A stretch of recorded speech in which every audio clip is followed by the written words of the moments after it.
Fridays. We're calling it HR Fridays on lockdown because you and I are on a 21-day lockdown given by His Excellency the President of Uganda in a bid to fight the COVID-19 pandemic. And trust me, we are winning and we will indeed win. My name is Ruby Engena, your host of this show that happens every last Friday of the month on our YouTube channel, House of Ruby, and every last Friday of the month on our Facebook page, House of Ruby. So if you haven't liked this page, now that you have time, surely.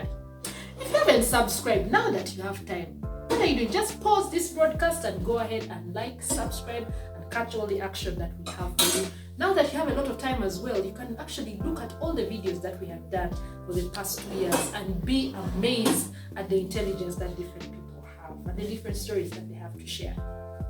On this month's episode of HR Fridays on lockdown, we listen to not one, not two, but 4 HR practitioners who are on lockdown, who are going to just be sharing what has COVID-19 taught you. Personally, COVID-19 has taught me, 1, not to procrastinate. I was the queen of procrastination. Say, I'll do it tomorrow, I'll see them tomorrow, I'll see him or her tomorrow. But through all this lockdown, this whole COVID-19 pandemic, it's taught me, do it now because you never know. Well, the first thing is that COVID has told me that working from home is not easy. I always thought about working from home as you can sleep as much as you want, or you can do 4 hours, finish, do something else, watch movies.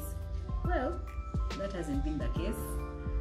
The case has been trying to manage yourself, jumping out of bed at 8. You're not exactly going to work, but you have to sit and do your normal 8 to 5, and then you also have to try and make the children understand that you're at home but you're not at home.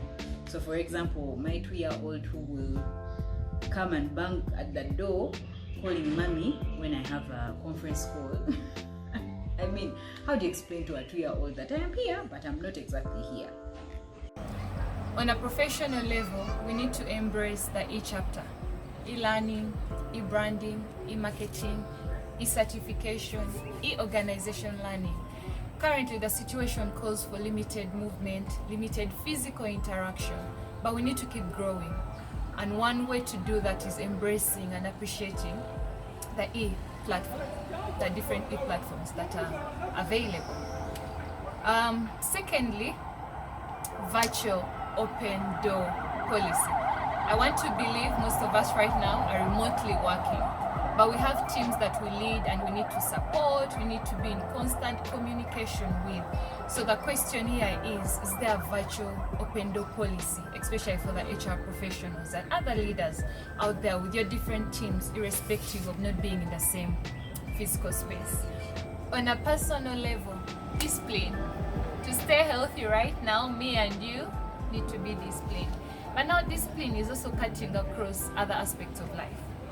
So right now we're being told wash your hands, stay home, social distancing, be hygienic as you sneeze. Simple instructions, discipline.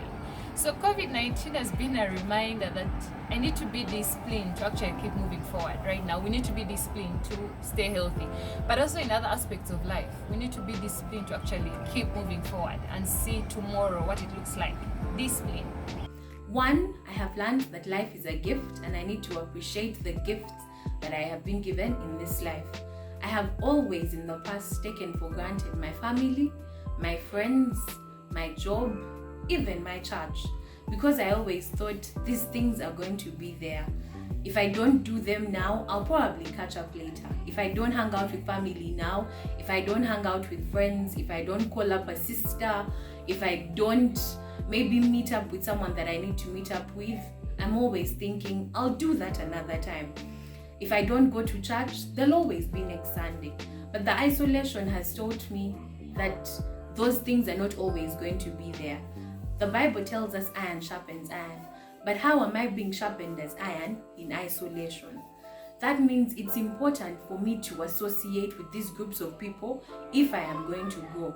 So I have learned that after this situation, every opportunity that is thrown at me to associate with another individual, I am going to take it wholeheartedly and enjoy it regardless of how I feel. Lesson 2 has been in relation to proper financial management and savings. Every time we get a paycheck, we think of shopping, we think of doing our hair, we think of buying stuff. And we're always assured that there's another paycheck that's coming at the end of the following month. And this has subsequently affected our savings culture.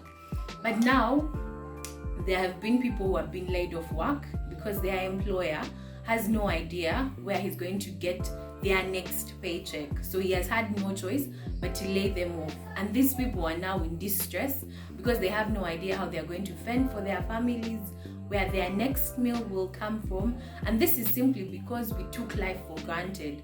We always thought, oh well, we're young, so there's plenty of time for us to save. And we did not think about the unexpected, like COVID-19, that has forced us to live in isolation, that has taken away the jobs we always thought we will have permanently, simply because either we're good at what we do, and we've always believed for as long as we're good at what we do, that's all that matters. So this situation has taught me to change my spending and to improve my saving culture.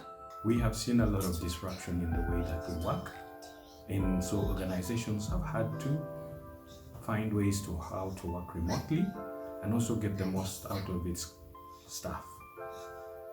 For me, I have seen that 90% of the workforces are now working from home or have had to take leave, and in some cases there's been a lot of layoff. Of course, this is not a very good end for some staff, but it's the reality that we're faced with such a big phenomenon. So organizations are having to find ways to work smart, and they're relying on apps like the Microsoft Teams to conduct meetings, to discuss all the essential things that they have to. And this has accelerated within a month or so. And previously it had taken so long to get to where we are right now. So as companies, let's find ways of how to get the best out of our people. Let's equip them with the tools that they need to work remotely, which will also have consequences. Shall we need all the offices that we need at the moment? Maybe not. So that is the first lesson that I have learned. The second lesson that I've learned is health and safety. It has come to the forefront that we need to secure the lives and the health of our staff.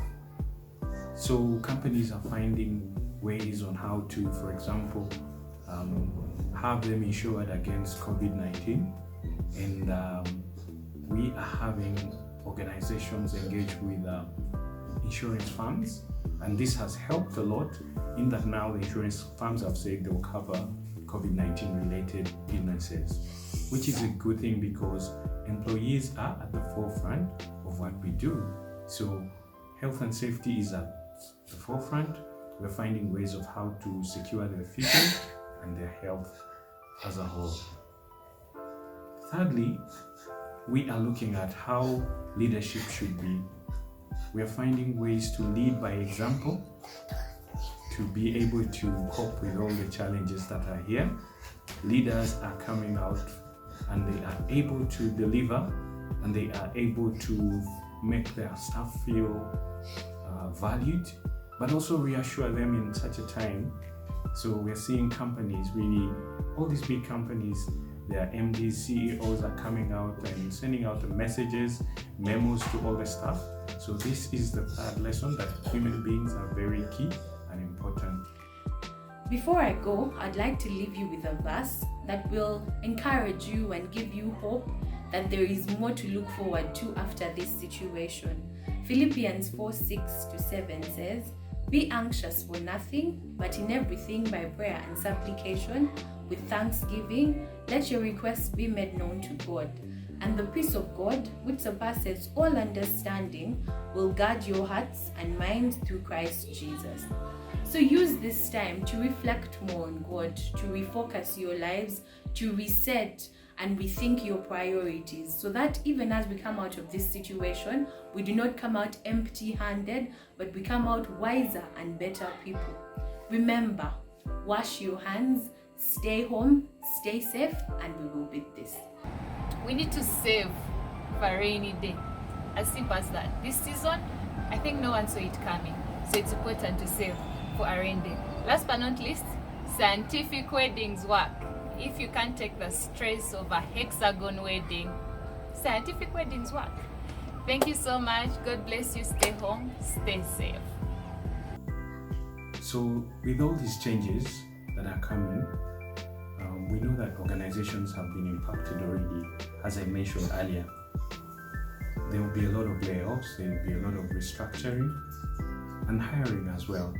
So there will be opportunities for some people who are tech savvy, people who can work remotely and self-motivated. So as employees, we need to ensure that we adapt as quickly as possible to this change and be able to package ourselves in a way that we are relevant as fast as it comes.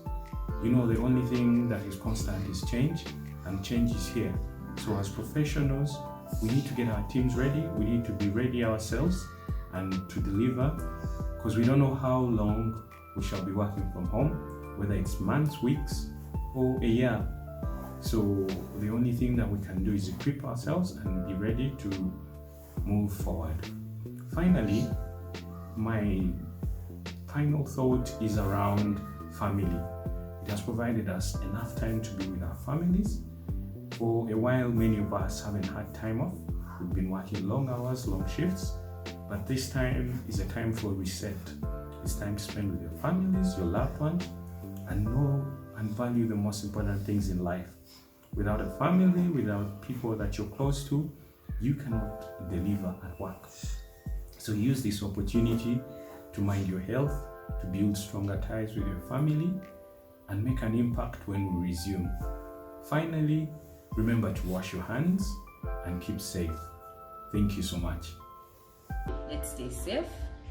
Continue to wash your hands with soap and water. But one of the things that really stands out for me, just like Grace said, is discipline. I mean, the discipline to wash your hands, the discipline to pause this broadcast and make sure you're subscribed to House of Ruby, the discipline to go and like our Facebook page, surely. Why don't we have that discipline? I mean, so many exciting things are happening throughout this extended lockdown, throughout this lockdown period. We are moving into your homes virtually and are teaching your children public speech. We're teaching them cooking, saxophone classes for those of you who have a saxophone. I mean, do not just let this time pass you by. That is what we're doing at House of Ruby, and you can be part of this action by simply clicking subscribe on our YouTube channel and clicking like on our Facebook page. Once again, my name is Ruby Engena. Remember to wash your hands, remember to keep a social distance, sanitize if you can, and above all, stay home, stay home, stay home, stay home, stay safe. This is HR Fridays. You are the CEO of you. See you next month.